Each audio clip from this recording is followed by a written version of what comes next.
ఇంట్లో కూర్చుని ఇంగ్లీష్ నేర్చుకోవాలనుకుంటున్నారా? అయితే వెంటనే మా స్పోకెన్ ఇంగ్లీష్ క్లాసెస్‌కి కాల్ చేయండి. రమగారు, బియ్యానికి డబ్బులకి సంబంధం ఉందంటారు. ఎలా రమ్మగారు? నాకు అసలు అర్థమే కాదు ఆ విషయం.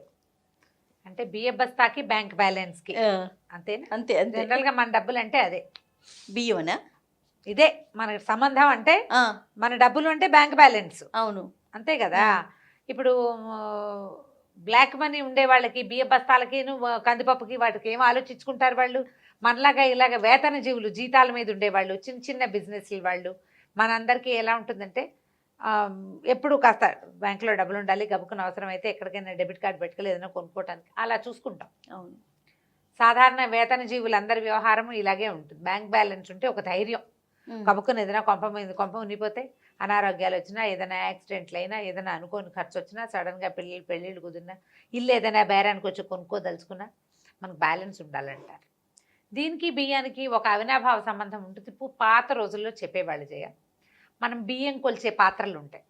మానిక, సోల, మానిక, మరకం, ఇట్లా. సోల అంటే మనకు ఒక గ్లాసు పడుతుంది కదా, సోల బియ్యపు సోల ఉంటుందా, పాల డబ్బా అంటాం మా వైపు. అంతే, పాల డబ్బా అంటే ఈ అమూల్ పాల డబ్బాలో గొల్లభా మార్కు డబ్బాలు వచ్చేవి. అది ఒక సోల కొలతకి వాడుకునేవాళ్ళు చిన్నప్పుడు. ఇప్పుడు స్టీల్ డబ్బాలు వచ్చినా గ్లాసును కూడా పాల డబ్బాడు అంటే మాకు అలవాటు. హార్లిక్ సీసాల కొలతలాగా మేము ఆ వైపంతా పాల డబ్బాడు అనే చెప్తాం. ఆ డబ్బా ఒక సోల. తర్వాత దానికంటే దానికి త్రిబుల్ ఉండేది మానిక, అంత ఉంటుంది. తవ్వ అంటారు, తవ్వెడు బియ్యం, అడ్డెడు తవ్వెడు, ఇలాంటి పాటలు చెప్తారు. అడ్డెడు బియ్యం, తవ్వెడు బియ్యం అని చెప్పుకుంటాం. ఇక్కడ నుంచి పెద్దది ఉంటుంది. ఈ డబ్బాతో 14 డబ్బాలు మరకం అంటారు, మానిక. కాదు రమ్మగారు, మామిడికాయ పచ్చడి చేసేటప్పుడు కొలుస్తారు, దానితో కారం అని అట్లా మెజర్మెంట్స్కి వాడుకుంటాం. ఈ పెద్దది ఇది మరకం. ఇది ఒడ్లు కొలిచేది. సాధారణంగా బియ్యాలు కొలవరు, దాంతో ఒడ్లు కొలుస్తారు. ఎప్పుడు ఈ పాత్రని తిరగేసి పెట్టకూడదు అంటారు చెయ్య. తిరగపడకూడదు. బియ్యం కొలిచే డబ్బాని, అంటే బియ్యమే మన జీవితానికి ఆధారం.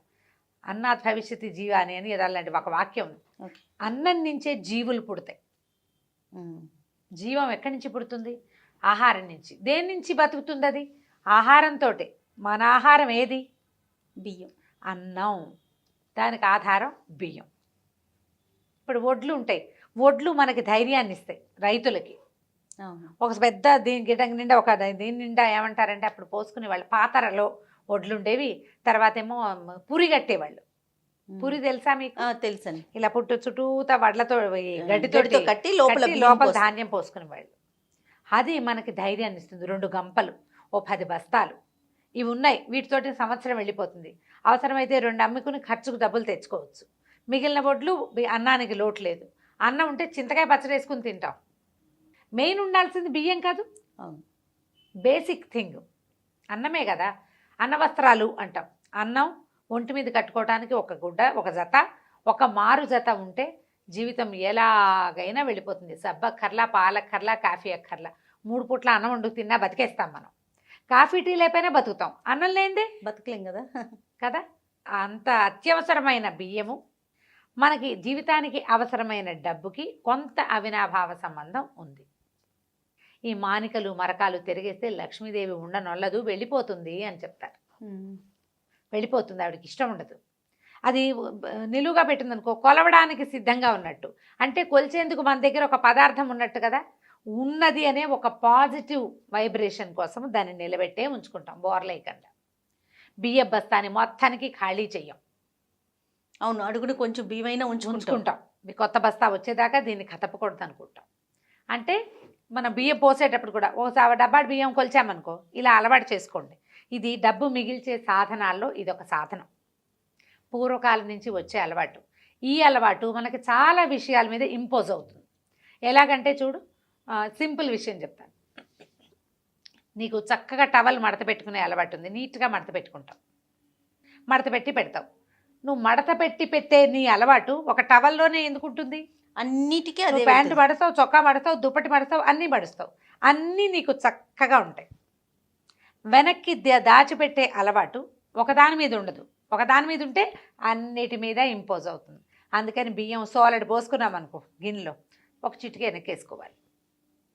ఎప్పుడు కూడా కావాల్సిన డబ్బా ఇలా ఎత్తిపోల్చుకుని అలా గిన్నె పుచ్చుకొచ్చేయద్దు. కందిపప్పు 2 స్పూన్లు వేసావు, 2 చిన్న మనం ఇప్పుడు పెట్టుకుంటున్నాం కదా కప్పులు లాంటివి, మెజర్మెంట్స్ మెజర్మెంట్ కప్స్ వచ్చినాయి అన్నిట్లలోకి. ఆ కప్పు వేసుకునేటప్పుడు 4 గింజలు వెనక్కి వేయండి.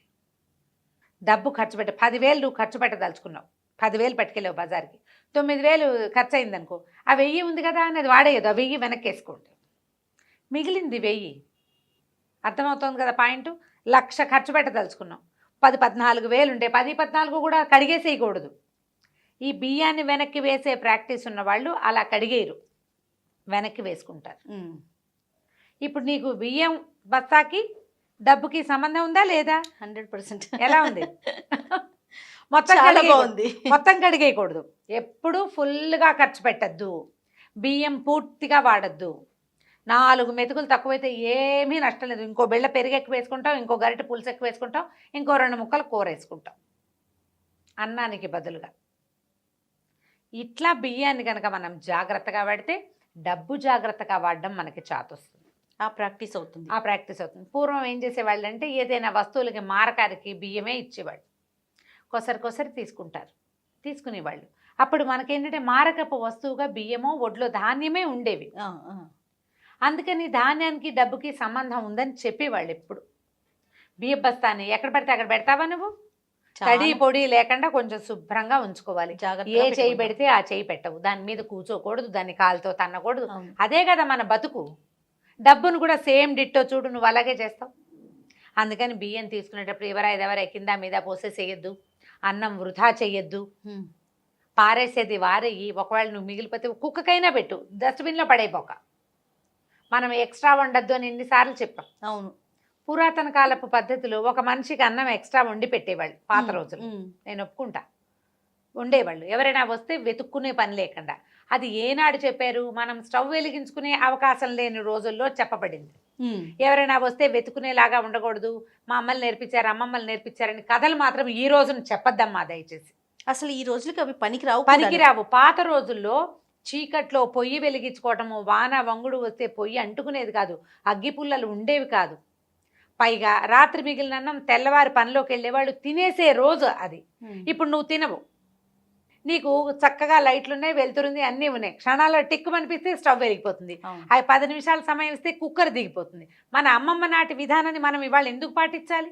దానికోసం నువ్వు వస్తువు ఎందుకు వృధా చేస్తావు? నువ్వు వృధా చేసే వస్తువు డబ్బు కాదు, ఊరికే వచ్చినాయి బియ్యం. 50కి 50 రూపాయలు పెట్టందే వస్తుందా కిలో? ఆ మాత్రం అన్నం పోయిన రూపాయలు పారేసినట్టు కాదా జయ? అవునండి, అవును కదా. పారేయద్దు, పారేయకుండా ఉండడానికి ప్రయత్నం చెయ్యండి. రాత్రన్నం పొద్దుటికి నువ్వు కడుపుతో ఉంటే తినలేవు, నువ్వు బాలింతవైతే తినలేవు, నీకు ఏ నడ్డి నొప్పో ఉంటే తినలేవు, ఏ జ్వరం ఒళ్ళు వెచ్చగా ఉండి జలుబు చేస్తే తినకూడదు, ఒళ్ళు వచ్చేస్తుందేమో అదో భయం, డైటింగ్లో ఉంటే తినవు, పిల్లలకి పెట్టవు, అతను తిండు, ఏం చేయాలి? పారేయాలి. అదే కాదు, పారేయద్దు, తగ్గించండి. అన్నం తక్కువ, అన్నం లేదు, కబుకొని చుట్టం వచ్చాడు, 2 చపాతీలు చేసి పెట్టు, కాస్త పెరుగు పచ్చడి చేయి, 5 నిమిషాల్లో అయిపోయే పని. ఇలా పొద్దుటికి ఎత్తుక్కున్నట్టు ఉండకూడదు. ఎవరైనా ఎవరొస్తున్నారు ఇప్పుడు? ఈ రోజుల్లో చేయకుండా వచ్చే గెస్ట్ ఎవరండి? గెస్టే లేరు. కాబట్టి ఈ పురాతన భావాలకి స్వస్తి చెప్పండి. బియ్యానికి మన బ్యాంక్ బ్యాలెన్స్కి అవినాభావ సంబంధం ఉంది, డబ్బు బియ్యం ఒకటే అని చెప్పిన పెద్దవాళ్ళ మాట నిజం చేయండి, జాగ్రత్తగా ఉండి. తప్పకుండా ముందు పిల్లలకు కూడా నేర్పించాలి. మనం చేస్తూ ఉంటే వాళ్ళు ఫాలో అవుతారు. వేస్ట్ చేయదు, అంత అన్నం ఉంటుంది, నాకు చాలంటే నాకు చాలంటారు. ఆ కాస్త సర్ది 4 కంచాల్లోకి పెట్టేసేయండి. ఒప్పుకోరు చాలా మంది. నాకు సరిపోయింది, నేను చచ్చిన తిని, కావాలంటే నువ్వు తినంటారు. పారేయకూడదు, భార్యను తినమంటారు. మగవాళ్ళకు కూడా ఇది పాఠమే, తినేసేయాలి, ఖర్చు పెట్టేసేయాలి. పోనీ నా మెథడ్ ఇంకోటి ఉంది, నేను చేస్తాను ఇట్లా. రాత్రి నుంచి పొద్దుటికి అయినా సరే, పొద్దు నుంచి రాత్రికి అంతే అన్నం ఉందనుకో, వీళ్ళు 3 నాకు చాలన్నారనుకో, నేను ఎక్స్ట్రా అన్నం తినలేను, నాకు సూట్ కాదు కూడా. నేనేం చేస్తాను, దాన్ని పాలు పోసి ఒక చిన్న పావు చెంచా పెరిగేసి పక్కన పెడతాను, తోడు పెట్టేస్తాను అన్నం, అది పెరుగన్నంగా తినేస్తారు. ఇది మాత్రం ఖచ్చితంగా చేస్తూనే ఉంటాను నేను. ఇప్పుడు అంత ఉంటే చెయ్యను, ఇంతే ఉంటే ఖచ్చితంగా ఒక మనిషికి సరిపడా పెరుగన్నాన్ని పాలు పోసి తోడు పెట్టి పెట్టేస్తాను. అది వర్షాకాలం, ఎండాకాలం, శీతాకాలం ఏమీ ఆలోచించే పని లేదు. ఒక్క శనివారాలే నేను రాత్రి పదార్థాలు తిన్ను, శనివారం ఒక పొద్దుంటాను నేను, రాత్రిటివి తిన్ను నేను పొరపాటును కూడా. ఇది మాత్రం తోడు పెట్టిన అన్నం పనికి వస్తుంది, నేనైనా తినేస్తా, ఎవరికైనా పెట్టేస్తా. అది బ్రేక్ఫాస్ట్గా తినేసి స్టూడియో కూడా వచ్చేస్తాను నేను, స్నానం చేయకుండా తినగానే పూజ పునస్కారం అయిపోయాక అందులో క్యారెట్ కూర వేసేసి ఓ ఇంత కీర ఉంటే 2 ముక్కలు అవి కూడా వేసేసి కాస్త కొత్తిమీర వేసుకుని దాన్ని ఇంత అన్నాన్ని అంత అన్నం చేసి తినేసి వచ్చేస్తాం. అన్నాన్ని వృధా చేయొద్దు. ఎందుకంటే అన్నమే మన జీవితము, మన జీవనము, దాంతోపాటు మన డబ్బు కూడా. అవునండి.